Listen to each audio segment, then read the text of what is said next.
Cuando pensamos poco serio, hace mucho tiempo, queríamos traer al programa gente de Córdoba, cordobeses y cordobesas que hacen, que protagonizan, que construyen, que sueñan, que imaginan Córdoba. Y nos propusimos inicialmente no traer políticos. Sencillamente porque los políticos están en todos los otros programas de la televisión. Y son siempre los mismos, tienen siempre puesto el mismo cassette. Y mientras la sociedad, la realidad, el país se derrite, ellos siguen diciendo lo mismo con el mismo cassette. Pero lo que pasa es que cuando uno ve el listado de personas que uno quiere invitar para hablar, por valores, por perfiles, por curiosidades que uno tiene ante determinadas personas, aparece algún político, alguna persona que trabaja profesionalmente como político, pero que uno descubre que le agrada, que es una persona diferente, que no está todo el día en los medios, que tiene una voz reconocible, porque el invitado de hoy es una persona que yo cuando lo escucho me doy cuenta que es él, y que tiene muy buena presencia, tiene muy buen modo, achica el pánico, es una persona que hace no mucho tiempo fue amenazado telefónicamente y fue sometido a cosas muy feas que hace la gente del anonimato, y que casualmente hoy es el viceintendente de la ciudad, fue el legislador Daniel Pacerini, fue un hombre de máxima confianza de José Manuel de la Sota, y es una persona con la que yo naturalmente le siento por él respeto y afecto, y le agradezco que haya venido esta noche. Muchas gracias por la invitación. Buenas noches, Oreste.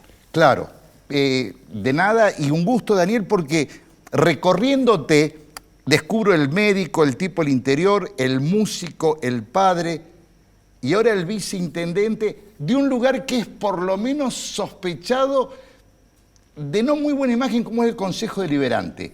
En general, en la opinión pública, creo que no tenemos información muy clara de la efectividad o la eficiencia del Consejo Deliberante. Entonces te pregunto, ¿cómo es manejar humana y políticamente un grupo de dirigentes que están en la lucha política permanente y que a veces se prioriza sobre la gestión? ¿Cómo es ese cargo?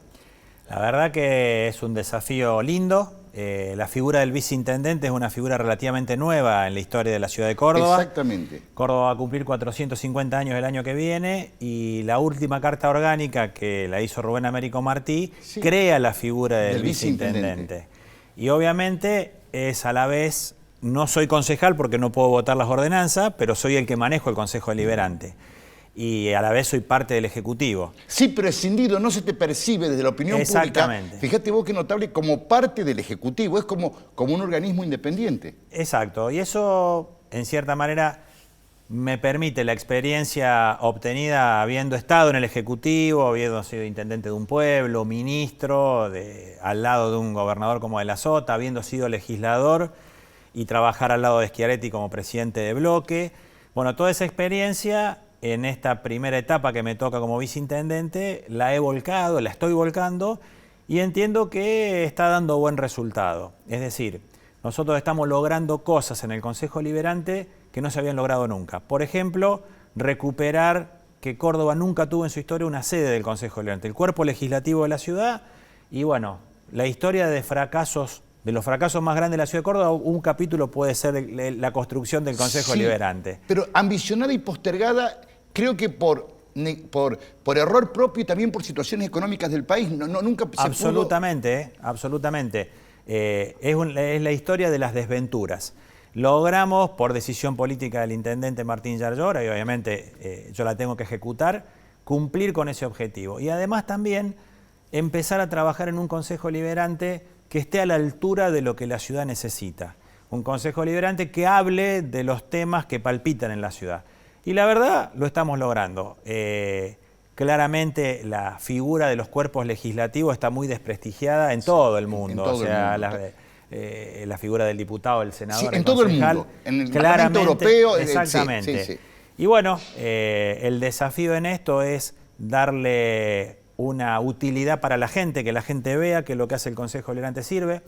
Hicimos algo muy significativo en pandemia, que no tuvo tanta repercusión, pero sé que vamos a hacer algo importante en la historia. Nosotros, con la situación económica de la pandemia, el intendente ordenó una reducción en las dietas de los funcionarios. No sabía eso. Nos invitó a adherirnos, nosotros lo hicimos durante todo el año 2020, una reducción del 30% de nuestra dieta. Y lo que yo le propuse a todos los concejales y a todos los funcionarios del Consejo, que ese 30% no vaya a rentas. No, ese fondo lo administrábamos nosotros y en un año de pandemia que ese fondo lo utilizamos para comprar cosas para la salud pública. Fue el primer gran acuerdo político que construimos en el Consejo Deliberante. Por unanimidad todos los presidentes de bloque acordamos esta idea y fue así que a lo largo del año juntamos casi 14 millones de pesos, compramos 2 vehículos, 3 equipos de anestesia para los 3 hospitales municipales, insumos, aparatos, que hoy están disponibles en la salud pública y fue noticia nacional. Y América, TN, bueno, fue noticia primero que los concejales donaran el sueldo. Sí. Y segundo que ese sueldo, esa contribución cosas concretas, fuera algo visible para la gente. Y esa fue una gran decisión política, no porque haya sido una buena idea, sino porque tuvo un volumen político que logró el acuerdo de todas las partes. Es lo que yo digo siempre, es el ideal que uno tiene que perseguir en la política, más allá que la realidad muchas veces se come los ideales. Sí. Pero bueno, fue un buen punto de partida y así fuimos haciendo muchas cosas en el Consejo, campañas de vacunación en los barrios, llevar los primeros días de la pandemia, que no había testeo, no había vacuna de COVID, lo único que había eran vacunas contra la gripe y había que ir a cubrir a todos los geriátricos. Le propusimos a los concejales, che, pongamos nuestros autos, le pidamos al Ministerio de la Municipalidad las vacunas y fuimos a hacerlo. Y así fue que fuimos haciendo muchas cosas, desandando el camino. Claramente tenemos diferencias, discusiones importantes, a veces no nos ponemos de acuerdo en lo mínimo, pero hemos logrado en algunos temas importantes acordar, llevar adelante y sobre todo ejecutar cosas que la gente pudo ver. Qué buena pregunta, Daniel. ¿Cuándo abrazaste el peronismo? ¿Cómo fue tu descubrimiento del peronismo? Bueno, tuve 2 momentos, uno fue emocional y el otro fue consciente. Y los tengo con fecha. Y con edades. Sí, mi padre obviamente fue siempre peronista, mi papá no tuvo la oportunidad de hacer la escuela secundaria, él hizo hasta el primario porque tenía que trabajar, era de una familia muy humilde, al igual que mi mamá, pero fue una persona muy inteligente, siempre quiso progresar, quiso estudiar y obviamente fue luego militante.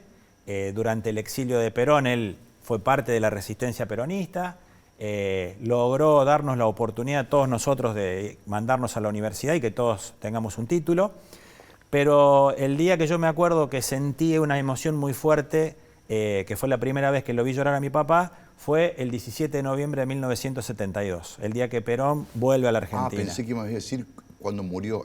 No. Cuando él vuelve.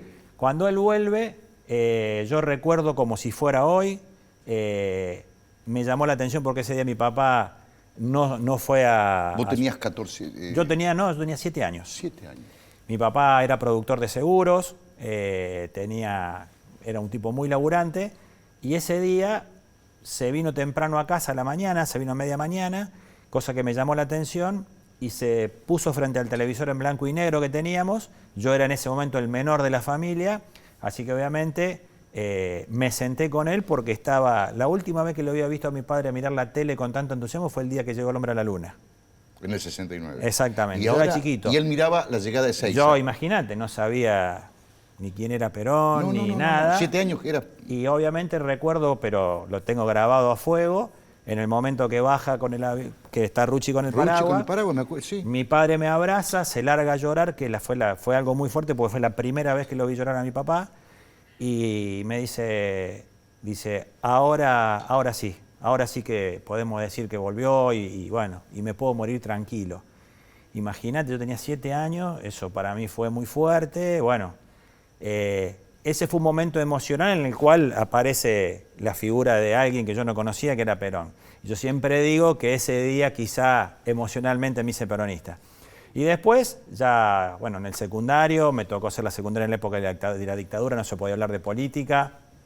Claramente en quinto año del secundario comienza la recuperación de la democracia en el 82, me vengo a estudiar a Córdoba y claramente... Medicina del comienzo, siempre. Sí. Fui de la última camada que rindió examen de ingreso. Entré en la época del último año de la dictadura. Sí. Y claramente, bueno, aparece Alfonsín, la imagen del peronismo en ese momento, Herminio Iglesias. Era claramente algo que no representaba lo que mi papá me había contado de lo que eran los ideales del peronismo.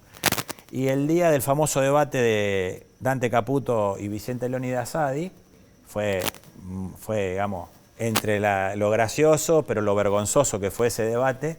Yo le dije a mi papá, digo, pero papi, ¿cómo podés ser peronista? Le digo, esto no es lo que vos me dijiste. Y mi papá... Ya eras grande, ya eras... Sí, yo tenía 19 años. Mi papá me dice, mira, vamos a hacer una cosa. Yo te voy a regalar un libro. Vos lo vas a leer, si lo querés leer. Si lo lees y no sos peronista, es porque vos no tenés que ser peronista. ¿Qué libro era? La Hora de los Pueblos. Ah, claro. Un libro corto, que es una recopilación de reportajes que le hacen a Perón en el exilio. Yo tenía mucha inquietud por la política, tenía ideas humanistas, sociales, pero no veía en lo que eran esos dirigentes lo que mi viejo me había dicho que era el peronismo.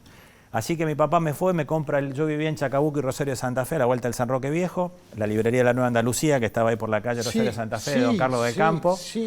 Mi papá me compra el libro, me lo trae, él se vuelve a Cruz Alta a la noche. ¿Y le hiciste caso? ¿Lo viste ahí? Sí, no, porque mi papá estaba muy preocupado por mi actitud, porque él decía que yo era el más parecido a él. Sí. Y recuerdo que cené, me fui a acostar y digo, voy a empezar a leer este libro porque si mi papá me lo pidió, lo voy a hacer.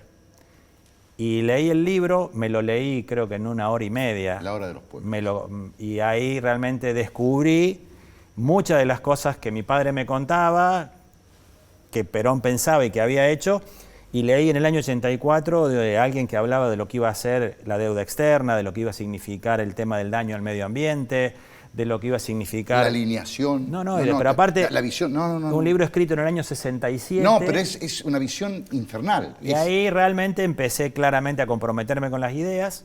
Mi padre hacía un esfuerzo muy grande para que yo pudiera estudiar y para que mis hermanos pudiéramos estudiar en Córdoba. Yo no milité en la vida universitaria, no hice militancia política, porque yo me quería recibir y quería empezar a ganarme mi plata para no ser una carga para mi padre. Y bueno, así fue.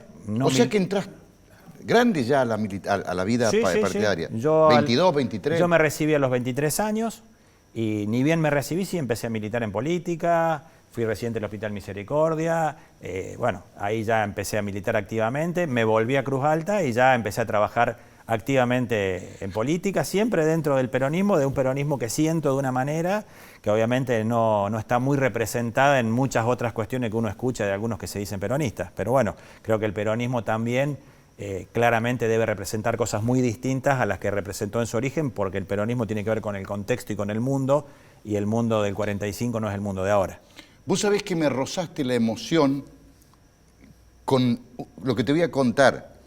Mi padre era hiperperonista. Estuvo preso cuando era secretario de Justicia, cuando cae Perón. Estuvo preso por capricho 30 días. Preso por régimen depuesto. Pero me roza la emoción porque uno de los recuerdos más fuertes que tengo de mi padre, yo vivía en una casa grande en el Chaco, en un pueblo del Chaco. ¿En qué pueblo? Las Breñas. Sí. Y era un pibe chiquito, ya voy a ver la edad, tenía 12, 13 años, y estaba en el fondo del patio escuchando la radio. Y comunican la muerte de Perón el 1 de julio del 75. 74. Y yo salgo corriendo al dormitorio, mi padre hacía la siestita del pueblo, y voy corriendo, entro y lo despierto. Lo despierto a mi papá y le digo, se despierta mi papá y le digo, papi, murió Perón. Y vos sabés que mi padre se levanta, se destapa y se sienta en la cama desolado. No lo vi llorar, pero como un tonto, como un tipo groggy. Bueno, hijo, dice, ya me levanto. Y yo me fui. Me queda la imagen del impacto emocional de mi viejo ahí, peronista. Así que como me imagino vos viéndolo a tu viejo llorar, son sensaciones que te marcan. Yo no me hice peronista, yo no soy nada, no soy peronista, pero era muy fuerte, fue muy fuerte esa historia para él. Sí, aparte creo que la historia familiar de cada uno el contexto en el cual pasan las cosas lo marca cada uno. Yo vengo de una familia, mi madre era hija de peones rurales que vivían prácticamente en condiciones de esclavitud hasta la ley del peón rural, el estatuto del peón rural, y mi mamá siempre me contaba la anécdota que vivían en una estancia en la cual obviamente solo podían comer las frutas que caían al suelo, y que el día de Navidad mi abuelo salió con el sulky hacia el pueblo a comprar, tenía 6 hijos, a comprarle solamente unas golosinas porque era todo lo que podía comprar, y había llevado 14 pesos para comprarle cosas para todos los hijos. Cuando llega al pueblo, estaba instituido el estatuto del peón rural, lo llaman del correo para avisarle que le habían depositado en la caja de ahorro 450 pesos. Y mi madre nunca se olvidó que volvió con el sulky repleto de alimentos y cosas para los chicos y ropa, y obviamente esas son cosas muy fuertes que marcaron una época. Tan fuerte fue que, obviamente, mi abuelo era yugoslavo, croata, mi abuelo materno. Me mataste, ¿Sí? yo también. Bueno, sí. y obviamente él... Inmigrante, naturalmente, sí, claro. Sí. Y él aprendió a leer, aprendió a escribir y siempre predicaba que él no quería ser productor agropecuario porque había quedado muy... O sea, le habían ofrecido la posibilidad de tener su parte de tierra y él prefirió se fue a vivir al pueblo para que los hijos estudien y porque él no quería caer en la tentación de algún día tener que explotar a un empleado. Mirá Porque vos. había sido muy mala su experiencia. Sí. Después tuvo yernos productores Sí, agropecuarios. mi abuelo vino y se transformó en productor agropecuario e hizo su vida y toda su familia. Mi abuelo croata. ¿De qué parte? De Split, de la ciudad de Split. Split, en la costa, bellísima. Que es un sueño. Bueno, mi abuelo es de un pueblo 40 kilómetros más arriba, Zagos. Mirá vos. De la costa dalmatina. Mi segundo apellido es Locina, porque en el puerto escribían lo que escuchaban, pero tiene algunas consonantes, pero... Daniel, un gusto que estés acá. Él es Daniel Pacerini, esto es Poco Serio y vamos a publicidad.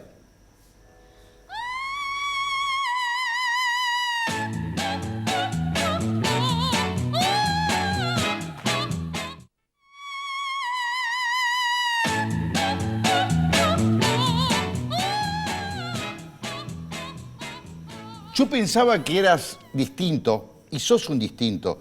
Me estás revelando una historia de mucho método y disciplina porque preferís primero recibirte de médico rápidamente, sin perder tiempo, entre comillas, en la militancia y en la política, porque necesitabas recibirte de médico para autofinanciar tu vida. Y te metés en la política ya con 23, 24 años.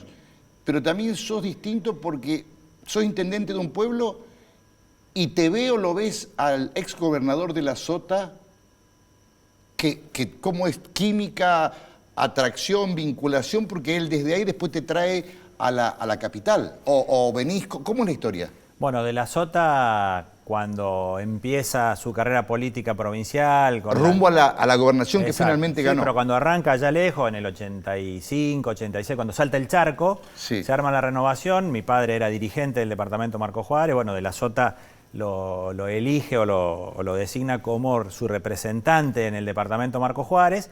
Y obviamente yo estaba estudiando en Córdoba y sí lo que hacía de tarea política, entre comillas, era, por ejemplo, ir al partido a buscar los votos, cargarlos en el Córdoba Coate y mandárselo a Cruz Alta. Claro, Córdoba Coate. Claro, exactamente. Sí, sí, sí. Y bueno, de ahí lo conocía de la Sota, obviamente como una persona muy allegada a mi padre y siempre tuve por él una grandísima admiración. Tengo una anécdota muy linda.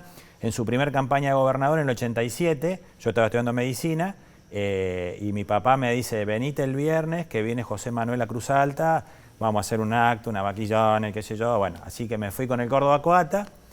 Yo tengo un hermano más grande, a todos nos gusta la música en casa, mi hermano mayor es muy buen guitarrista, cantor, y entro al living de mi casa y de espaldas estaban tocando para mí era mi hermano que estaba tocando la guitarra. Así que entro, dejo el bolso, no lo interrumpo, la voy a saludar a mi mamá y mi mamá me dice, ¿viste quién está en el living? Claro, vos pensaste que... Y sí, mami, el Adrián, le digo. No, me dice, está de la Sota. Así que imagínate, ahí fue cuando fue la primera vez que pude hablar con él, lo había visto varias veces de lejos. Así que ese fue el, bueno, y ahí me senté a charlar con él, un tipo súper, bueno, súper agradable.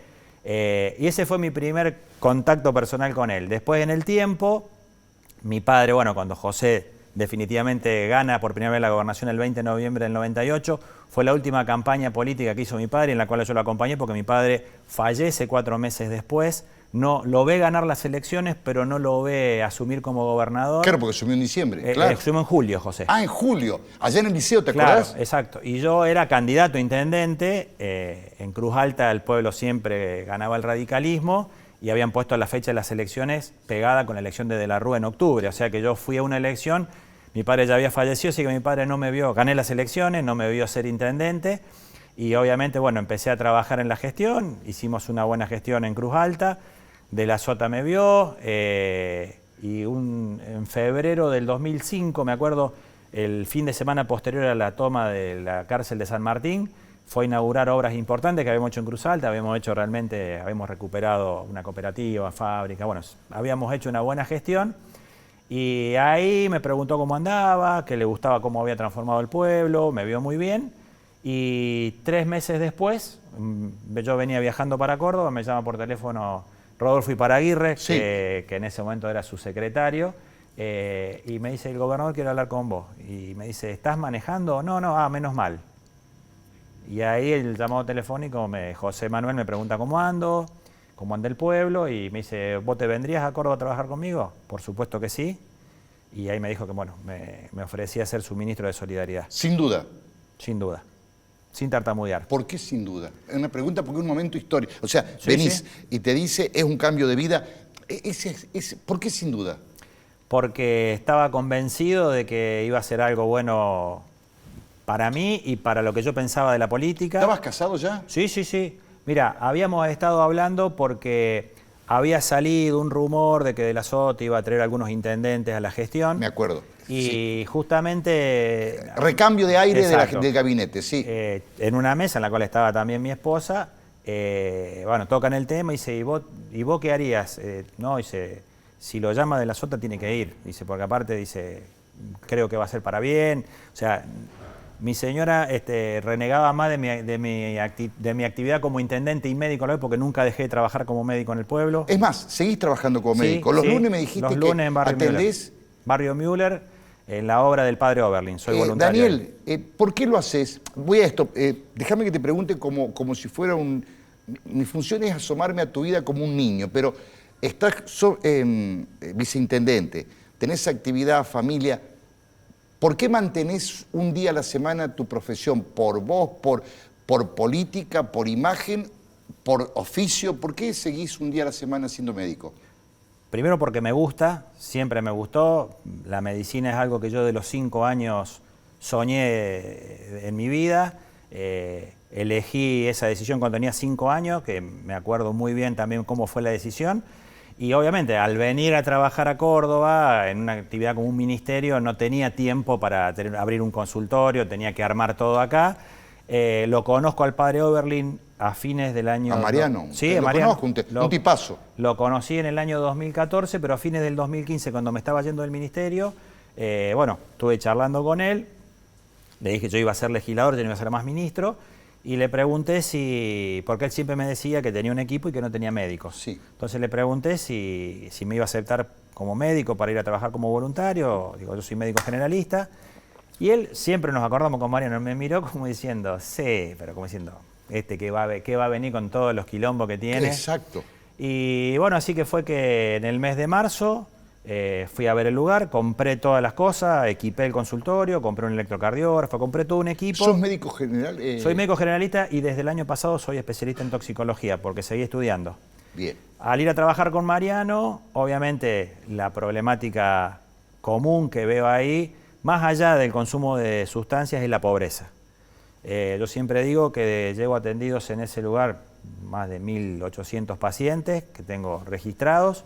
No se me murió ningún paciente de sobredosis, sí varios de tuberculosis. Eso habla acerca de la vulnerabilidad. Claro, y de las condiciones. Sí. Y empecé a trabajar con Mariano y la verdad que, bueno, Mariano es una persona extraordinaria y pude ahí vincular claramente mis dos pasiones, porque la forma de hacer política ahí es ayudándole a la comunidad a conseguir cosas. Ese lugar de la ciudad realmente se ha transformado por mucha presencia del Estado, se han construido Sí. Conozco, obras, sí, sí. la costanera. Hay un foco de luz sobre ese lugar, Exactamente. gracias a Dios. Exactamente, Sí. gracias a Dios, exactamente. Y lo digo en Sí, sentido sí, de sí, Mariano, pero porque en el sentido de es Mariano. un tipo militante de... Y bueno, Mariano le pasaron cosas tristes, estuvimos al lado de él, y a mí me hace muy bien ir. Yo digo que voy porque me gusta y porque me hace bien.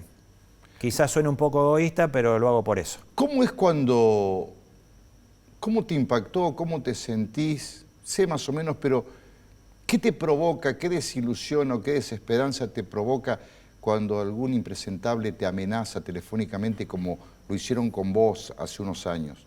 Y de golpe te sentís vulnerable desde el anonimato de que alguien te quiere joder la vida o de tu familia. ¿Cómo lo manejás? Mira, había tenido la experiencia que le pasa a mucha gente de que por las redes sociales, un insulto. Sí, sí, te descalifica. Sí, y ese día estábamos en medio de un conflicto importante con el SUEM, Sí. en plena pandemia. Me acuerdo como si fuera hoy, habíamos estado vacunando en un comedor en Barrio Cabildo. Habíamos vacunado un montón de gente, hacía un frío. Llegué a mi casa, nos sentamos a ver una película, que era una actividad muy común en la pandemia, porque Todos, sí, prácticamente el televisor o nos congregábamos a la noche ahí. Y me entra un WhatsApp, lo abro, me llama la atención porque en la foto hay una foto de una manifestación del SUAEM y una amenaza muy fea, que lo que más me perturbó fue que me ponían que iban a matar a mi mamá, que había fallecido hacía 2 años. Y eso, no 2 años, hacía 1 año que había fallecido mamá. Y eso obviamente me sacudió. Por lo emocional inclusive, Sí. ni siquiera por el riesgo, No, sino no. porque te trae a la memoria tu madre muerta. Por tus hijos, pero... Y digo, bueno, lo primero que pensé, evidentemente, el que me pone esto no me conoce personalmente. Claro, no tiene info. Y todo esto en silencio, ¿eh? Pero bueno, estaban mis hijos, mi esposa, y me dice, ¿qué te pasó? Porque obviamente la cara se me debe haber desfigurado. Digo, no, nada, un boludo que me amenaza. ¿Y qué? ¿Cómo te amenaza? Entonces, bueno, le leo el mensaje y me dice, esto es grave. Y lo primero que hice fue llamarlo a Martín. Martín me dice, Dani, esto es grave, bueno, hagamos la denuncia. Así que bueno, ahí me comuniqué, hablé con el ministro de Seguridad, automáticamente me puso en contacto con el comisario mayor Mercado de investigación de la policía. Me contacté con la fiscalía de turno. En todo esto en un lapso de 7 o 10 minutos. Cuando termino la ronda de llamado, me vuelve a llamar el comisario Mercado y me dice, doctor, quédese tranquilo que los vamos a agarrar. ¿Cómo? Sí, porque dice, Huella. hay una huella, recién ahora se ve que han roto el chip, así que, bueno, haga la denuncia, pero dice, estoy seguro, y eso me dio... ¿Tranquilidad? Pasé de un momento de mucha angustia a tranquilidad y a serenidad. O sea, me sentí y le transmití eso a mi familia. Y a la mañana siguiente, obviamente, bueno, fui a la fiscalía, me asignaron una fiscalía para presentar la denuncia, comenzó una investigación, se elevó a juicio la causa, ya hay 2 procesados. Sí, lo sé. Y bueno... Pero dijiste, señor, yo te percibo, y yo creo que estamos hablando porque me interesan 4 o 5 atributos tuyos. Yo te percibo muy sereno, muy anti-marketing, muy poco estruendoso, que me parece muy bueno para un político. Y no te lo digo como un halago, sino yo tengo una percepción de Daniel Pacerini, el legislador, el ministro y ahora que me lleva a que estemos charlando ahora y achicás el pánico y no farabusteás, no sobreactuás el rol. No lo hiciste cuando te denunció. Yo me acuerdo y te veo muy sereno. Me parece que sos un tipo bastante controlado. Mira, soy una persona muy visceral en determinadas circunstancias, pero me manejo siempre con mucha responsabilidad y la serenidad y la prudencia son parte de mi responsabilidad. Nunca me tengo que olvidar también de que ocupo un cargo público, de que soy una persona que tengo una responsabilidad aumentada por lo que represento, y obviamente eso también me lleva a ser reflexivo. Mi frase de cabecera es, yo no digo lo que pienso, yo pienso lo que digo. Claro, te voy a contar la última vez que me llamaste la atención hace poco tiempo, que me sorprendió cuando Martín Yarlora estaba en Estados Unidos y saltó el tema de Ulises Bueno, que saliste en tu rol institucional, pero con mucha seguridad, fortaleza y credibilidad sobre el asunto ese en los medios. Fue hace poco. Sí, sí. Y también, por esto digo, me llamó la atención porque dije, justo le tocó a Daniel salir, comérsela de arriba porque el intendente no está. Pero a partir de tu salida se achicó todo el pánico, porque te acuerdas que pintaba un escándalo, y la doble vara, y la hipocresía, ¿viste cómo se arman? Sí, sí, sí. Pero no, fue una conferencia de prensa, creo, o un... Sí, al día siguiente que Martín se fue, hubo una inauguración. Exacto. Y ahí espontáneamente se armó una conferencia de prensa, estaban todos los medios. Y bueno, la responsabilidad... Y se descomprimió el tema. Sí, pero aparte creo que en esto, Orestes, lo primero es tener conducta. Yo pienso siempre que lo que uno le exige a los demás previamente debe ser autoexigido. Entonces, yo en eso trato siempre y trabajo con responsabilidad, con conducta. En mis equipos de trabajo soy el que primero llego y el último que me voy. Me gusta trabajar porque me gusta lo que hago. Si no me gustaría lo que hago, seguramente me dedicaría a otra cosa. Y en eso me parece que lo que tenemos que hacer, los que tenemos una responsabilidad política, es honrar la política.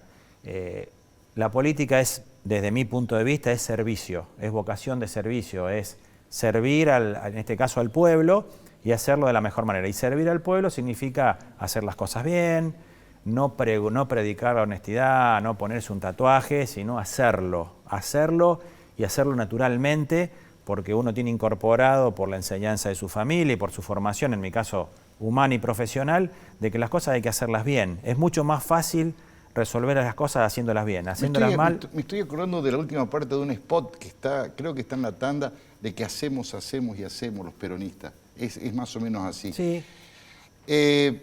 Segundo bloque, Daniel Pacerini, médico, legislador, exministro, padre. Y vamos a ir al tercer bloque para un aspecto que a mí me apasiona, que es el de músico. Esto es poco serio, vamos a tanda y ya venimos.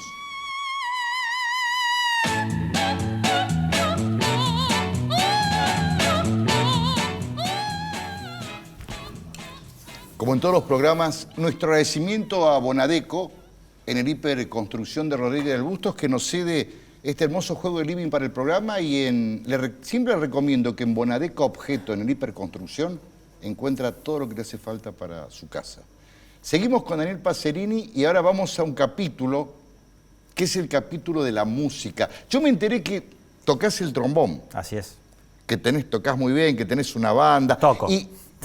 Muy bien. Mi pregunta es, ¿de dónde aparece la música en tu vida? Porque primera infancia, después de... ¿Cuándo comienza? A los 9 años. En Cruz Alta hay una banda de música muy buena, la Escuela Gratuita de Música, Silvio Agostini, que va a cumplir pronto 100 años. Fue mi padre, fueron mis tíos, bueno, muy de los italianos, ¿no? de los inmigrantes. Y ahí iban mis hermanos mayores, bueno, yo me anoté en la banda. ¿Toda la familia? Sí, todos. Me dieron el trombón, me gustó, y empecé a tocar de chico. Toqué en la banda hasta que me vine a estudiar a Córdoba, hasta los 18 años, hasta los 17, digamos, terminé el secundario, me vine, me desvinculé de la banda, porque bueno, me vine a estudiar y me quería recibir. Cuando me recibo, vuelvo a trabajar a Cruz Alta, y se forma, justo era un aniversario, no me acuerdo qué aniversario especial de la escuela, y se arma una banda, un grupo de exalumnos, y se arma una banda de jazz, que se llamó la Cruz Alta Jazz. Y ahí me invitan a tocar, y ahí vuelvo a tocar, y bueno, ya ahí empecé de nuevo. Y después ya, bueno, cuando fui intendente, una de las primeras cosas que hice fue armar un festival de jazz. Claro, vale, sí. Y el primer festival de jazz lo hicimos en el año 2000, yo ya tocábamos con la Cruz Alta Jazz, obviamente, y le pedimos a la Agencia Córdoba Cultura una colaboración y nos mandaron la Small Jazz Band, una banda de Córdoba muy prestigiosa, muy buena. Ahí los conozco a los chicos de la Small, y bueno, en el 2005, cuando De la Sota me trae al ministerio, los chicos de la Small se enteran y me invitan a tocar con ellos, así que Bueno, me juntaba una vez por semana a ensayar con ellos, lo que menos hacíamos era ensayar, comíamos un asado, qué sé yo, y empecé a tocar con ellos y la verdad, bueno, hoy soy parte de esa banda. Y tenés en tu rutina, porque sos muy metódico y bastante ordenado, tenés en tu rutina semanal... Todos los domingos. ¿En tu casa? Toco en mi casa todos los domingos. ¿Y te hace muy bien? Sí, me gusta. No sé si es mi familia, pero a mí sí. No, sí, me toco. Yo no puedo ensayar cuando ensayan los chicos de la banda. Claro. Yo toco 4 temas, 5 temas, más de eso no, porque ellos son músicos profesionales y yo no. Pero bueno, los saco a los temas, ellos graban las pistas, yo tengo mi partitura, porque yo leo música y bueno, ensayo sobre las pistas y después cuando vamos a tocar, bueno, ya sale muy armónica la cosa. Aparte tengo un par de libros de partitura de música de película que me gusta tocar. Claro. Me quedé pensando en algo, vuelvo al consultorio de los lunes. ¿No estás muy expuesto respecto a gente que te venga a ver para pedirte algo como viceintendente, sabiendo que el Daniel está atendiendo ahí? O sea, ¿cómo manejas eso? Porque si yo te quisiera encontrar, no voy al consejo, te voy a buscar ahí. Mira, es como el Fernet, 70-30. 70% de la gente es gente que me va a ver por problemas de salud y el 30% de la gente va porque tiene algún tema que tiene que resolver. Mi paso por el Ministerio de Desarrollo Social hace que mucha gente me venga a ver por cuestiones sociales. Claro. Pero muy bien, la verdad, en los casi 7 años que llevo trabajando ahí con Mariano Oberlin, no hemos tenido jamás un inconveniente, al contrario. Y es una comunidad que realmente está consiguiendo muchas cosas a partir de un trabajo organizado.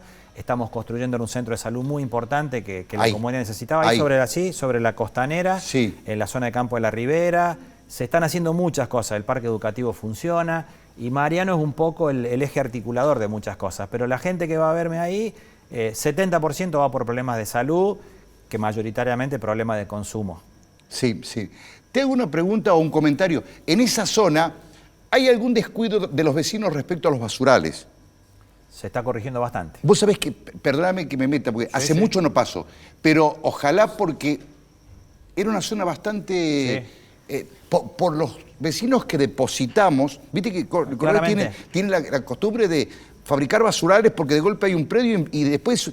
se está trabajando sobre eso. Te diría que en la zona de Campo de la Ribera, Barrio Müller, Maldonado, la Bajada San José, Villa Inés, era una zona donde había sobre la costanera no menos de 15 basurales. Hoy no hay ninguno. No, nada. Se han remediado, se han transformado en espacios verdes. En uno se construyó un playón deportivo. Me alegro muchísimo, porque es más, era una entrada a Córdoba una espantosa. Hoy puedo decirte, gracias a la obra que hizo el gobernador Schiaretti de la costanera, la circunvalación, ese tramo de la costanera sobre Campo de la Ribera es uno de los tramos más lindos que hay. Está muy arbolado, muy bien cuidado. Se conformó una cooperativa de trabajo con los chicos que trabajan ahí en la zona, con Mariano, que se encargan de todo el mantenimiento del espacio verde. La municipalidad, en la gestión de Martín Yarlora, les ha dado herramientas para que puedan trabajar y cuidar y además hacen tareas para la comunidad. Es una zona que realmente se está transformando. Toda la zona de la Bajada San José se está haciendo una urbanización. Campo de la Ribera realmente con el parque educativo realmente se ha transformado. Hay mucha acción, hay mucha presencia del Estado y hay una comunidad organizada que está articulando. Claramente sigue habiendo problemas, sigue habiendo dificultades, pero me parece que se han generado muchas cosas en los últimos años. Se está construyendo al lado de la iglesia de Mariano una escuela secundaria que va a ser tipo una escuela proa, que realmente va a tener terminalidad en arte, en deporte, que le hace falta. Cuando uno ve los barrios más vulnerados de la ciudad, claramente ve que faltan muchas cosas. Vas a encontrar que no tienen club, que no tienen centro de jubilados, seguramente no hay organizaciones de la comunidad que estén trabajando y eso obviamente facilita que la vulnerabilidad o la degradación sea más rápida. Cuando uno empieza a dar herramientas para organizar la comunidad y los actores empiezan a tener espacio, en este caso, bueno, fue el padre Oberlin el que empezó a empujar, la comunidad se empieza a desarrollar de otra manera y se empieza a ver una perspectiva de futuro. Te escucho atentamente toda esta última parte porque hablamos en el corte durante el programa de dónde venimos nosotros. Y venimos de una sociedad que era muy activa. Fíjate, la banda de música de tu pueblo, la de mi pueblo. ¿Cómo haces para para reactivar aquel espíritu de construcción social que estaba en la comunidad y que hoy adolecemos porque no, está muy desactivado? Creo que hay que abrir los canales de participación en serio. ¿Qué significa en serio? En serio significa que en todos los ámbitos donde uno pueda participar, en una comisión, una cooperadora de una escuela, en una comisión de un club, en un centro de jubilados, en un partido político, en un centro vecinal, hay que abrir la participación. Porque a veces nos quejamos que están siempre los mismos, cosa que es cierta. Es verdad. Pero eso puede pasar por dos cosas. Porque los mismos se abroquelan y no dejan entrar a nadie. O porque no entramos nosotros. O porque nadie se anima a entrar o no quiere entrar o no se compromete y por inercia siguen estando los mismos. Yo veo que hay muchísima dirigencia en Córdoba, muchísima gente, y esto no tiene que ver con la edad, muchísima gente joven, grande, que cuando tiene una oportunidad de trabajar, cuando tiene una herramienta para hacerlo, cuando vos le das el crédito inicial, que no significa un monto de plata, significa la confianza, porque crédito es creer, es confianza. Pasan cosas buenas, lo estamos viendo. La pandemia para mí ha sido una experiencia, es una experiencia porque creo que el mundo ha sufrido una transformación y va a haber consecuencias de la pandemia. Totalmente. Desde lo sanitario, terrible, el aumento del consumo de sustancias, el aumento cambió de la economía, la comunicación, cambió todo. Pero también veámoslo como una oportunidad para que nosotros podamos transformarnos y que esta sea una oportunidad para que las cosas sean mejores. Obviamente, creer en la política es creer en las expectativas, y me parece que las expectativas tienen que ir por ahí. Hay que comprometerse, hay que participar, hay que empujar a que los que están arriba hagan lugar, y me parece que esa es la forma en la cual la dinámica social va a empezar a transformar la realidad. Dos preguntas de SEO. ¿Inaugurarás vos el nuevo edificio del Consejo Deliberante? Sí.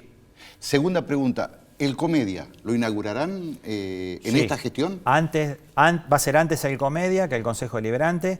Tenemos la expectativa que el Comedia lo vamos a inaugurar a fines de este año y que el Consejo Deliberante, estimo contando desde ahora, un año.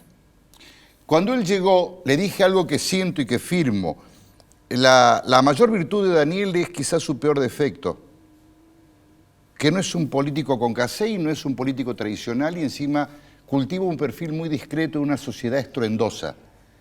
Te agradezco personalmente que hayas venido, te deseo lo mejor y lo mejor que yo deseo para vos, creo que vos también lo deseas para vos.